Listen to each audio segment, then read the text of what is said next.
嘉义民雄有一个做看板的师傅，10年前开始去到这回收场，捡人无爱这个歹当旧舍，用创意的方式来做金属的雕塑，希望透过家己的作品，唔那装塔电风，也互传统的铁工有多元的发展。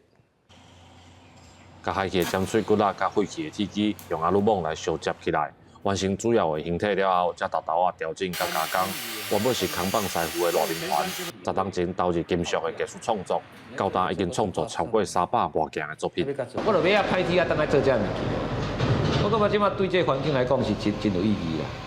伊会当减少咱去开发，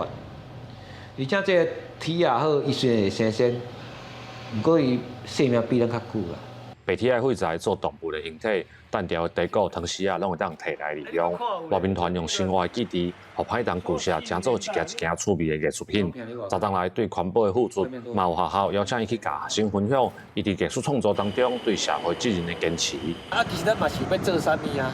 可是我们又做不到，那不如我们找这些东西来警示大家嘛。他发挥了很多的努力，而且他本身不会那么样的有商业性，所以我觉得把他的故事能够带到课堂去，让现时下的大学生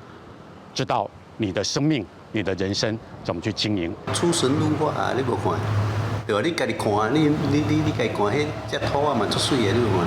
罗宾团表示，国外雕塑文化有真久的历史，台湾真卡虽然无亲像都市有丰富的技术环境，伊想要为这代开始来投入，希望互传统的工业技术创造无同的表现，嘛加做咱的在地文化。记者林慧婷，家己报道。